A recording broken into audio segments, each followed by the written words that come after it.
Wagwan everybody, Niketa here, and today I'm sharing with you my top 5 favorite reads.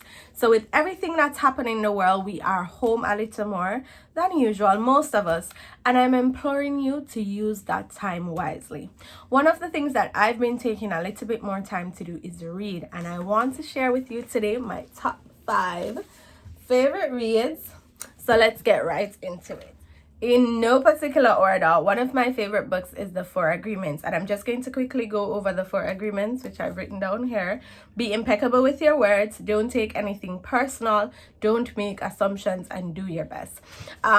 In the book, one of the 4 agreements, be impeccable with your words, he told a story of a single mother who was going through a lot, and her daughter had a beautiful voice, and she shouted at the child and said, like, you sound horrible, stop singing, you shouldn't sing. And that word stayed with that child for many years, and she did not sing, she did not use her voice. So sometimes we say things, and I am definitely guilty of this, sometimes we say things in anger, in annoyance, and we don't understand how our words negatively affect others. So this is, for that reason, this book is a great read. It's also all right. Next on my list, another book that I don't have physically with me is Rich Dad Poor Dad. I feel like everybody has spoken about Rich Dad Poor Dad. At some point in our lives, we all have to stop and examine our finances, see where it is that our money is going, understanding what an asset is, what is a true asset, because some of the things that we think are assets really aren't. And Robert Kiyosaki, Rich Dad Poor Dad is a very good book.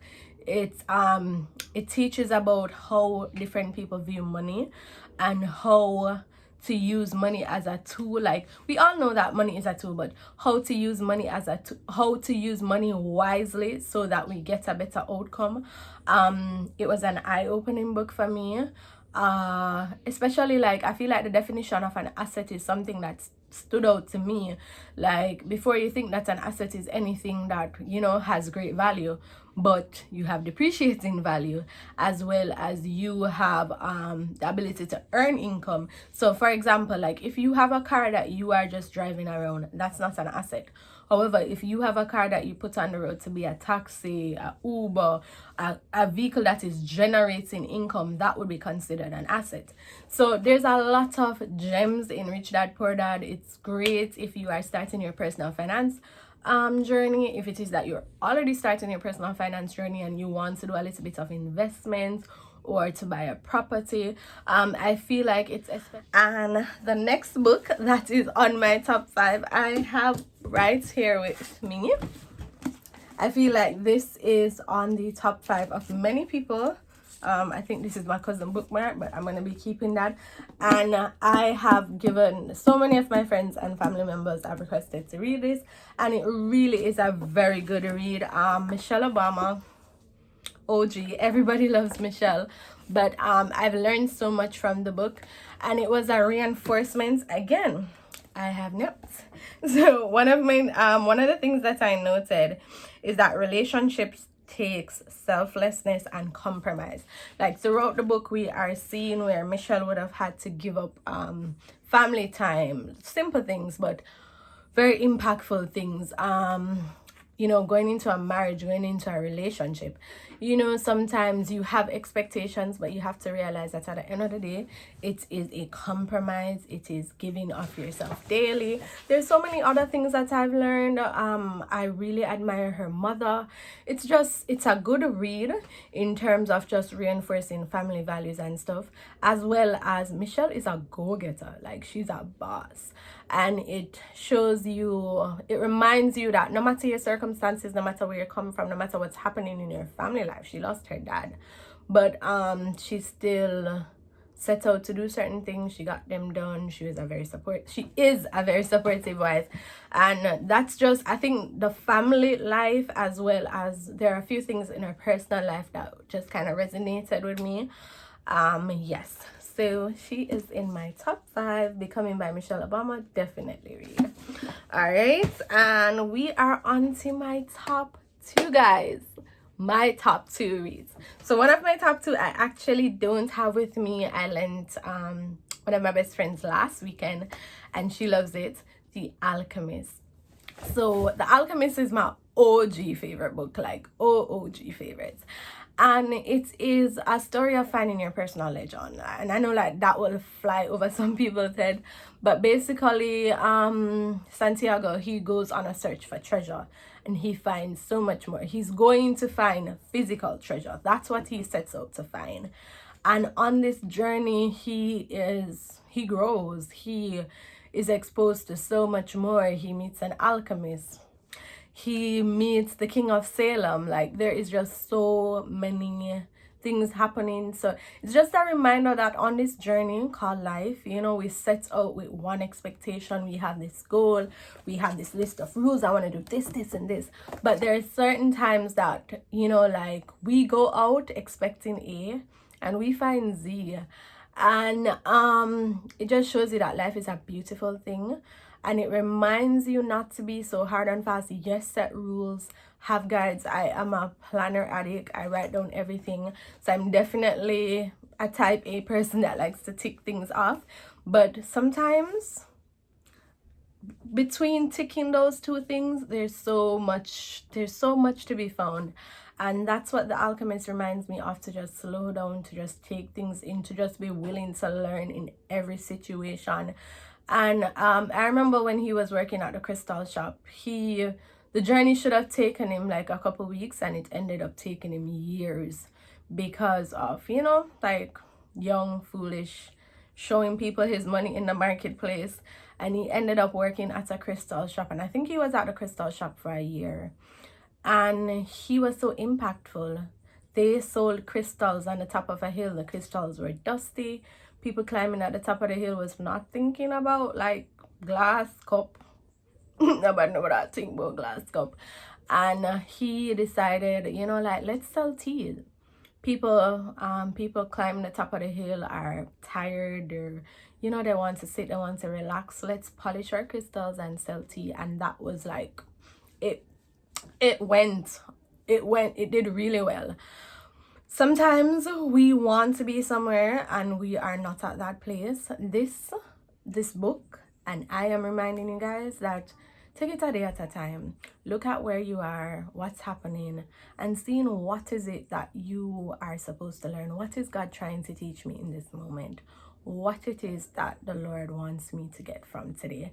So that's an aside. Outside of the book is definitely about that, but just an aside, guys. Like, you know, sometimes you're going through some stuff, sometimes you're at some places that we don't want to be, but just sit, think about what is the lesson in this experience.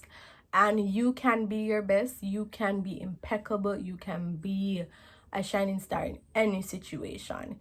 If it is that you are putting in the work, you will get there. And that's one of the reminders. He went through a lot. As I said, a journey that should have took him a few weeks at most ended up taking him years. He found a wife, he picked up skills, he found his treasure at the end of it. So it's just a beautiful read. And I guess my current favorite book, I want somebody to guess what it is. Time's up. More Than Enough by Ellen Welthrop. Elaine. I keep saying Ellen. Elaine Welthrop. I'm gonna follow her on Instagram. You know why I'm gonna say Ellen. I know her name. It's Elaine. Elaine Welthrop. Yes, guys. So More Than Enough was such a gem for me. I read this at the beginning of the year. I finished my year with Shonda Rhimes' A Year of Yes, which is one of my books. And then I started my year reading this gem. Big up Elaine. I know her name. It's Elaine Welthrop. I'm big her up. Elaine is such a breath of fresh air. I enjoyed the book because I felt like I was reading, or I was having a conversation with a friend. The way it's written and the storyline is just like, you know, when your friends call you and say, yo, Niketa, I'm gonna tell you one story. That's how I felt. I felt like I was listening to the life of a friend, like something that happened in a friend's life. I'm just ignorant fear. I joke. I was just so irritated. I'm like, what? Girl. So yes, that's the kind of vibe of the book. It's like a sit down with your friends after not seeing them for a little while and I'm gonna tell you some things we are going like she like the tea. Yes, so that is what this book is about. It's her life, and there's a lot, like she died man with their prison.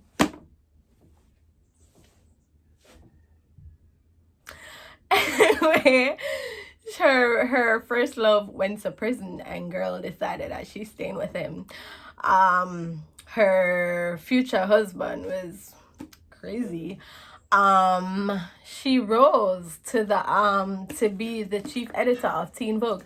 So there's just so much going on. It's a story of triumph, it's a story of coming of age, it's a story of owning your own, you know, like, and I'm going to just read some of the gems. Like, I feel like I wrote the most notes. The green, all of this green is from More Than Enough. And I'm going to read all of them because they are gems. It says, when people show you who they are, believe them. And I think there's a part that says, believe them the first time. Life is too short to get distracted. Never forget where you are going. Nothing good grows if you do not nourish your own soil. Like, let me repeat that for the ones in the back. Nothing good grows if you do not nourish your own soil. There is no glory in a grind that literally grinds you down to the dust. I be feeling this. Change will not come if we wait for someone else or something else to change it. So it's just a lot of good reminders. As I said, it's one of those stories like you feel like you're talking to a friend and you know you want to be empathetic, but at the same time you want to say girl. So it is really, it's relatable, something that you can connect with. And I feel like some of the stories are things that everybody goes through, you know, like caring about somebody more than you care about yourself, realizing that you are more than enough, like legit realizing that no, why can't I do this doesn't make sense. So I feel like in life it's just one of those books that I feel like is so impactful.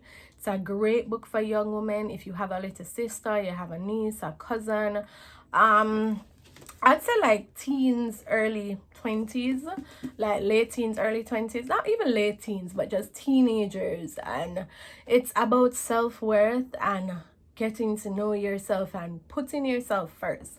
That is what the book mainly is about. And I feel like it's a great read for young women. I love this book. I love this book. When I was reading this in January, I was like,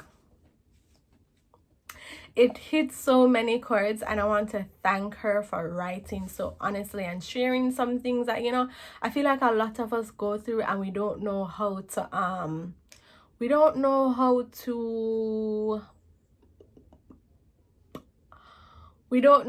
to like communicate or assess some of these feelings, thoughts, ideas that pop up in our mind. And I feel like this is just such a great reminder that we are more than enough, that whatever we set our mind out to do we can achieve, and that despite like having challenges in one aspect of your life, like your personal relationships, don't mean that you like your life is a challenge and give up and just let go.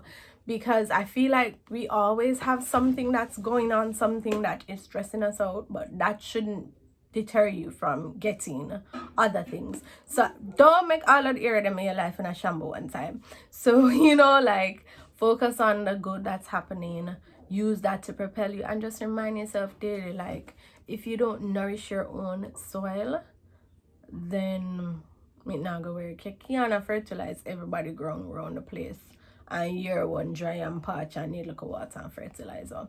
So that is what I want to leave you guys with today. Thank you so much for watching this video, reminding you to like, comment, share, subscribe. Tell me your favorite books. Honorable mentions, I want to quickly just put some books out there that you can definitely read in this time. I feel like a book that is kind of perfect for what's happening, a reminder to just live your best life and put something out in the world that spreads joy and peace and happiness despite you not feeling like that, is Anne Frank. A great book. I think like the one that I have says A Young Girl's Diary, Anne Frank, or just look up Anne Frank. That's a great read. Shonda Rhimes' A Year of Yes is a great read. Oh, one of my favorite authors, one of my new favorite authors, which is Malcolm Gladwell. Like, I love him, and I've been reading a lot of his books. I read The Tipping Points, I read Blink, and I'm reading Freakonomics. He is a great author. David and Goliath, there's a few books in my reading list. I have been exposed to Toni Morrison. I read I'm going to link all the books below because I feel like I'm talking really fast, but honorable mentions still in that section. I read what's his name, Undocumented Citizen. Yes, I'm going to link his book down below, and he introduced me to Toni Morrison, which I am so excited to read. I haven't read any other books yet, but Toni Morrison seems to be a really good writer. So those are some books that are on my list. As I said, Malcolm Gladwell, anything by Pablo Shallow. Guys, I may mispronounce some of these people's names, please forgive me. And my current favorite read, Atomic Habits by James Clear. So this is what I'm currently reading. I am about halfway through, I think. Yeah, thereabouts. It's a great book. Again, this is a time where most of us have a little bit of extra time, so I just want to implore you to use it wisely, and that is why I'm reading Atomic Habits. I want to set up, there are certain things that I want to do, and I want to be efficient in everything that I do, reading, journaling, you know, this YouTube thing, and this is just a good book to kind of organize myself and get things done effectively. So thank you guys so much for watching this video. Again, I want to implore you to like, comment, share, and what you're commenting down below is your favorite books you have read recently. And if you want to just give a one line as to what the book is about, that anybody looking for book recommendations will have a better idea, definitely leave that down below. I really appreciate you guys stopping by. Thank you, and I'll see you in my next video.